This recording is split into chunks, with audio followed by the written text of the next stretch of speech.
Hey guys, Preston the Truckers blog here. I hope you had a wonderful week this week.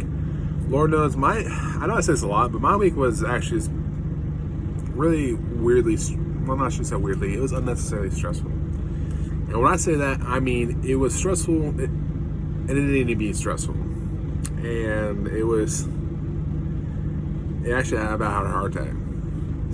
So, for those who know me, know my family, I have a adventure over named Manny. In fact, he's actually right here with us. And my wife, for some reason, insisted that he comes with me on my trips for work. And in some ways, I do love it. You know, I love having company. He is a great little dweeb to have with us. And have with me. And honestly, it's kind of fun to talk to somebody else that's not yourself. Because I don't know about you, but I can be my own worst enemy. And so it's nice to talk to somebody else. Unfortunately, this last week, however, when I was eating dinner, I was at a stop getting loaded, and for those who are truckers, or even those who are not truckers, the truck rocks whenever someone comes from the dock into the trailer to grab a load. And when I was eating, this is my knife to open up the bags for the MREs. So I put it up on the knife on the dash, not thinking much of it. And when one of these times the truck would rock, the knife actually fell off the dash, and I heard a yelp, and at first I just assumed that, the button kind of just clipped Manny a little bit in the ear or something and spooked him. I wish that was true. But when I went to go get the paper, sorry, my nose is dripping for some reason. When I went to go get the paperwork, I noticed Manny had a big wet spot between his eyes. So I was like, oh, that's weird. But so I went to go wipe it off, and he actually had a big bit of blood. Turned out the knife actually didn't hit him in the butt end, it hit him in the pointy end and cut his scalp probably a good solid inch or so.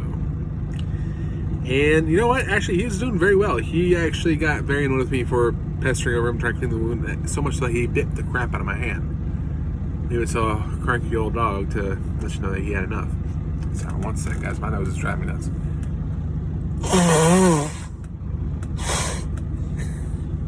Sorry about that, guys. But yeah, so, surprisingly, though, I thought I was going to have to go park the truck and find an emergency vet, get him done. Turns out it was actually fine. I cleaned the wound, I put some of the antibiotic Neosporin on his head, and I covered him up. And for those of you who follow us on Instagram, you will see the photos of him looking just absolutely thrilled to have the bandages on his head. But so that was actually just kind of a really part of my week. I had a little bit of a heart attack there. And also, on a brighter note, sorry guys, one more time. I don't know what's up my nose. Ooh, that go on. Say what, I must have gotten something. But on a brighter note, if you guys ever need any help with web design, if you guys ever need anything like that at all, you guys need to get a hold of my brother, Jared Johnson. Holy smokes. This guy is talented. I'm worried that I'm going to come off as insulting by how surprised I am, which is not my intent. Dude, if you're watching this, that's so not my intent. But holy smokes, he did such a great job. Now I know you're thinking, oh, Preston, you finally got the Truckers Blog website up and going. No, not yet. This is actually a website for a business of mine called Bigfoot Pet. It's a pet supply and service business. I'm starting, so I don't have to truck drive all the time. And one of my biggest issues was making the website look good. Because, whenever you guys who run businesses know that a website is key. If someone looks at, you have everything looking good, but when someone sees a website and if it looks kind of meh, nobody wants to be a part of the business. Because, if you're can't invest in that, what makes you think you're going to invest in actually taking care of my stuff? So, so I asked for help, gave him some money, and oh my gosh, he did such a great job. And here's the thing, I didn't know he was good at web stuff like that. So I am thoroughly impressed. And Jared, I swear I'm not trying to be insulting. I love what you did, and I'm just thoroughly impressed. So dang, what is up with me, guys? I'm sorry. So guys, if you ever need any help with any of that, just shoot me an email and let me know, and I will send you his email, because oh my goodness, he did such a good job. So if you guys want to see what great work he did, go check out bigfootpet.com. Again, that is bigfootpet.com. And wow, I was impressed. And granted, you guys might see the website and be like, well, looks good, but I mean, what was it be like before? What I was looking for is something that I did, and I'm not a tech guy, so take that with it as you will. But enough of that. If you guys have your Bibles with you, let's open up to Job chapter 3. For those who don't remember, Job is found in the Old Testament between the books of Esther and Psalms. When we left Job last week, he was just sitting down in grief, silent grief. And he had 3 of his best good friends from a long ways off come up and just sit with him. They didn't talk to him. They didn't want to talk to him because they know that he just needs some time to grieve. And when we left him, they just sat there for a week, just keeping him company and just let him know, hey, you know what? We have your back, bud. We're not gonna. You might have lost everything, but we're not gonna let you suffer. We have your back. In chapter 3, sorry, I'm getting my old man glasses out.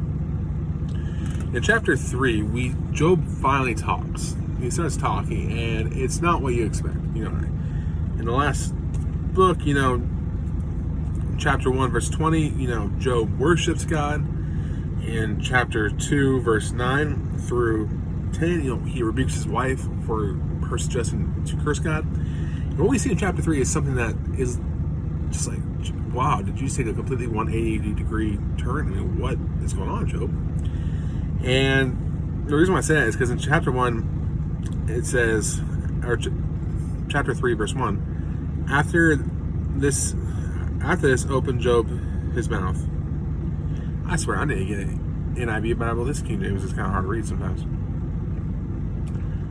But Job basically started talking after the 7 days. And he said in verse 3, let the day perish where I was born, and the night in which it was said, there is a man child conceived. So basically, not only is he cursing the day he's born, he's cursing the day he's conceived. And this speaks more volumes than anything else. This is a guy who is just completely, utterly broken. Now, I know, especially you fellow millennials, there's a lot of times where we have a tendency to, when we get really upset, wish we were never born, especially when we're kids. And that's usually just out of selfishness or out of just anger. Job here, he is doing out of grief. This is a guy who lost everything. Pretty much everything. Now, it doesn't say if his wife's still sitting with him, but there's a chance that if she's willing to tell Job to rebuke his God, that she left him if he didn't have anything to take care of her with. But, yeah, he lost everything. He lost his kids, he lost his home, he lost all his wealth. Here's a man who, by all definitions, is broken. And he's like, you know what? Why this happened to me? I was writing up here, and now I'm just gone. And I need my old man glasses back in. And as we continue, it says, let the day be darkness, let not God regard it from above, neither let light shine upon it. Let darkness and the shadow of death stain it, let the cloud dwell upon it, let the blackness of day defy it. As for the night, let the darkness seize upon it, let it not be joined into the days of the year, let it not come into the number of the months. Lo, let it be solitary, let no joyful voice become therein. Let them curse it, and the curse the day, who is ready to rise up in the morning. Let the stars of twilight therefore be dark, let it look for light, but have none, neither let it be the drawing of the day. Because it shut not up the doors of my mother's womb, nor did the sorrow from my eyes. Why died I not from the womb? Why did I not give up the ghost when I came out of the belly? Why did the knees prevent me, or why did the breast that I should say? For now I should have lain still and been quiet. I should have slept, and then had been at rest. With kings and counselors of the earth, which built the desolate places for themselves. Or the princes that had gold, who filled the house with silver. Or the hidden, untimely birth I had not been, as infants which never saw light. There were the wicked cease from billing, and there the weary be at rest. There the prisoners rest together, they hear not the voice of the oppressor. The small and great, and the servant is free from the master. And then as we continue, 20 through 26, Job longs for death. Wherefore the light given to him that is misery and life unto the bitter soul, which long for death, but that cometh not, and diggeth for more than hid the treasure, which rejoice exceedingly and glad when they can find the grave. Why is light given to a man who away is hid, whom God hath hedged it? For my singing cometh before I eat, and my roarings are poured out like the waters. For the thing which I greatly feared has come upon me, and which I was afraid of, this will come to me. I was not in safety, neither had I rest. Neither was I quiet, and yet trouble come.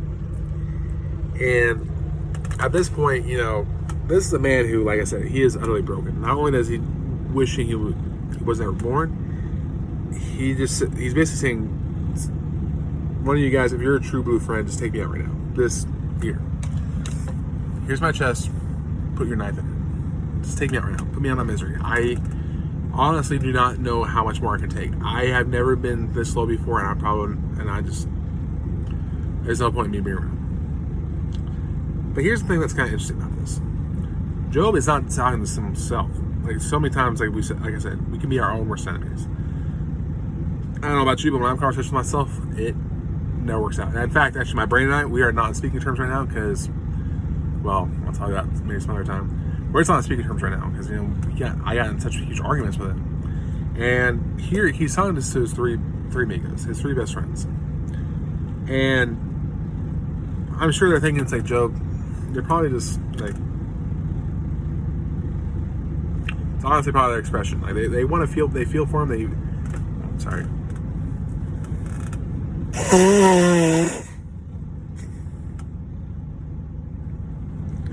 Dadgum, I don't know what I got into. They feel for him, they understand he's going through pain, but here's the thing. His friends are not just going to let him say this about himself. Eliphaz, probably butchered that name hardcore. Eliphaz questions Job. He's the first of the friends to speak. He questions Job. He said, in verse 2, chapter 4, he says, if we essay to commune with thee, wilt thou be grieved? But who can withhold himself from speaking? Behold, thou hast instructed me, and thou hast strengthened the weak hands. Thy words have upholden him, and was fallen, and thou hast strengthened the feeble knees. But now has come upon thee, and thou faintest, and torturest thee, and thou art troubled. It's not this thy fear, thy confidence, thy hope, and thy uprightness of the ways. Remember, I pray thee, whoever perished being innocent, or where were the righteous cut off? Even as I've seen, they have plowed iniquity and sown wickedness, reap the same. By the blast of God they perish, and by the breath of his nostrils they consume. The roaring lion, the voice of the fierce lion, and the teeth of the young lions are broken. The old lion perishes for lack of prey, and the stout lion whelps are scattered abroad. Now, a thing was secretly brought to me, and thine ear rejoiced therefore. In thoughts from the visions of the night, then deep sleep fallen onto men. Fear come upon me, and trembling which made all thy bones shake. Then a spirit passes before the face, and the hair and flesh stood up. It stood still, but I have not discerned from the form therefore. Image was therefore mine, and thine was silence, and I heard the voice saying, God is righteous. Basically, I know that was a little bit long. I swear I will swap Bibles out this next week, because this King James, it's kind of hard to read. I'm not very good at speaking out loud when I read, so bear with me. But basically what he's saying is like, you know what, Job? I can't hear you. I can't take this. I'm not going to let you say this. When people needed help, who had lost everything, they came to you, you helped them out. When they needed a someone to lean on, you were there to lean on them, or let them lean on you. And you were there when other people were going through bad things, and you knew full well that things were going to get better, and that you were faithful to God. Why is it now, when it's happened to you, you're so much grief? Yes, things suck. Yes, things happen. But you know what, Job? They happen to everybody, and you're gonna get through this. Remember what you told all these other people that went through them? You're gonna get through this as well. And then Eliphaz goes on to say, God is righteous.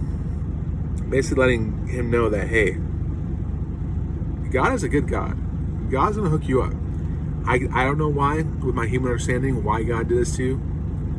But God is righteous, and then in chapter 5, he goes on to say, the righteousness will triumph. It's like, you know what? It's always darkest before the dawn. It sucks right now. But you're going to see one day just how, it's all going to be, I'm sorry. At some point in life, this is going to just be a painful memory. And you're going to get through this, and we're going to be here to help you out.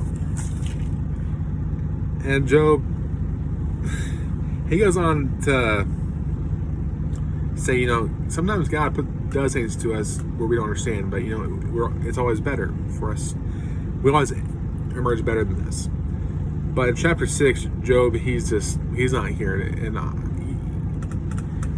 you know how oftentimes whenever you're just really sad or very upset, it doesn't matter what anybody says, you just can't believe them, you can't listen to them because you're just so consumed with what's going on up here. And chapter 6, that's what we hear exactly. Job's grief is just unbearable. He's like, God, I've done nothing wrong. God's punished me for doing nothing wrong. I've lost it. He took everything from me, and I just don't know what to do with myself. Now, the second friend, there's another friend there, Bildad, who steps forward and talks to Job. He says, God is just. In chapters 8, verse 2, he says, how long wilt thou speak these things, and how long shall the words of thy mouth be like a strong wind? Meaning, how long are you going to keep believing that, Job? How long are you going to keep speaking that? Because that's not true. Chapter 3, doth God pervert judgment, or doth the Almighty pervert justice? If thy child has sinned against him, and that he hath cast them away for their transgressions, if thou wilt speak unto God betimes, that's a weird word, and make thy supplication to Almighty. If the Lord were pure upright, surely now he would awake to thee. For those, and make the habitation of thy righteousness prosper. He's basically saying that, God, he's just. He doesn't, Job, being human, he's starting to get the idea in his head that God's picking on me for no reason. God's unfair. These thoughts are slowly creeping in, and the devil, he's like, oh, in the background. Yeah, he's starting to turn. I feel it. Yeah, it's starting to happen. But so these thoughts are really starting to creep in Job's mind. And Bildad's saying, Job, God is just. God is not a vengeful God. I shouldn't say that. God is not an unfair God. Everything he does for a reason. And once again, you can't explain it. You don't know why. We're human, but Bildad's saying that God is just. And as we continue,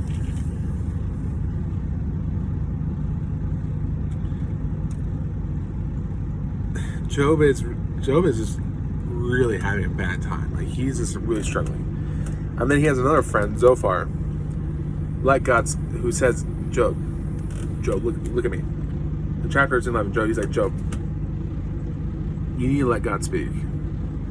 Right now, God is trying to talk to you. God is trying to let you know what's going on. God's trying to console you.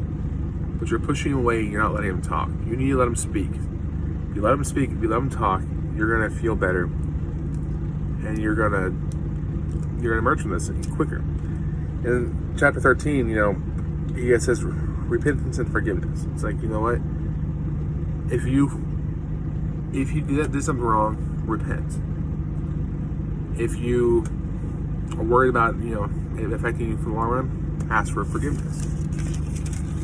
And he goes on to, and then Job is just, here's a man who he saw himself as just, and I know I keep saying this, I feel like a broken record, but he's really having a hard time. Like, he's slowly starting, the thousands that are slowly starting to twist and come back online, and he's starting to really think through what he was saying. And then he has,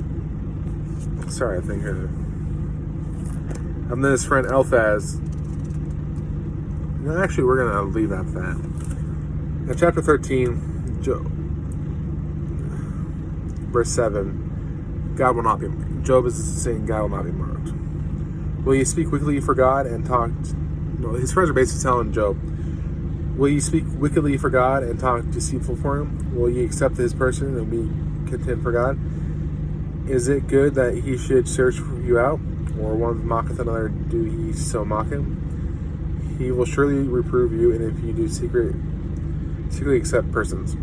Basically, in chapter 13, they're telling Job, hey, don't mock God. We don't, like I said, I know I keep saying this over and over again, but the theme is, Job, God is just, God is fair, God is kind. Bite your tongue. You're saying these things out of grief. This world, and being a true blue friend, they're saying that this world's going to be a darker place without you, Job. Everything was better with you. Everything is better with you around, and God put you here for a reason. Do not mock God. Do not. Dang, I'm sorry, guys. Do not mock God. Do not question God. Honestly, just have faith, Job. Have faith. Things are getting better. And kind of going on, that's where we're going to end with that. But there's some really important lessons. I know, sorry guys, this is probably one of my worst videos, so I do apologize. And one of the biggest things that we're going to get from this, that is very important with Job, important lessons to take from this, is that life sucks sometimes. And I know I said this last time, life sucks sometimes. Life kicks you in the nuts. Life knocks out your teeth and doesn't even help you get to the dentist, and they knock out your teeth and kick them over across the field. It trips you and knocks in the light, steals your lunch money. Life is the worst mistress you would ever meet. But the biggest lesson with this is that, one of the biggest lessons with this is that we're not meant to go through life alone. Everyone, when they're feeling down, they feel like they're alone in this world, that they don't have friends. But the reality is that everyone has some friends. And if you ever are going through a bad situation, or going through a bad time, go talk to them. They're there to, God put them in your life to help you out for a reason. And what we're going to see next week is how, I'm trying to butcher the names, Eliphaz, Luther, Lofer, and Bilad. Wow, I'm butchering these names. We're going to see how these guys is talking to Job and let him know, hey, you had your grieving period, you had your pity moment. Now it's time to get your head back on straight and realize that, you got to move on. Things suck, yes, but that does not mean they're always going to suck. And Job, I know it's rough, but grab life by the balls and let's go forward. Let's move on with this. And we will be here to help you out. We will be here to help you move forward. But remember, God has your back for a reason, Job. God's going to help you out. God's never going to leave you hanging. And God is not a deceitful, vengeful, horrible God. God is just. God is love. And Job, and here's the thing, a lot of times whenever we get really hard on ourselves, we fail to see the good things that we've done in our lives. And one of the things that, especially Eliphaz, when he was pointing out, it's like, Job, you helped so many people around you. Why is it now you're not going to let us help you out? If you help us out, we're going to help you out. That's what friends do. And so let's be saying, let's just take from this. Sometimes life just absolutely sucks, and when you're at the lowest, it just seems like it sucks more, and you have the weight of the world on your shoulders. But life is so much more bearable whenever you have friends that kind of help you get through. Whether it's I wouldn't say your spouse, because your spouse is in a whole different category from a friend. But friends help you out in the darkest of times, and if you don't feel like you have any, I want to encourage you guys to open your eyes up and realize you have a lot more friends than you realize. Oftentimes that's just you being selfish and not refusing to open up your mind to those around you. 3. God, you don't understand what God does in your life, and you don't understand why the situations He puts you in are there. But you know what? These situations will pass at some point. And at the end of the day, you're going to be so much happier that they did pass, because life is going to be 100% better. But with that being said, we are going to be done for this day. I do apologize this video was not as good as it could have been, but you know what? Fortunately, with the little accident I had this last week, my mind was a little distracted. But with that being said, I will see you guys next week as we go forward and see how Job moves on with his life, and how he rises from this, and how he becomes a better man than ever before. This is Preston. Wishing you a wonderful week, and see ya.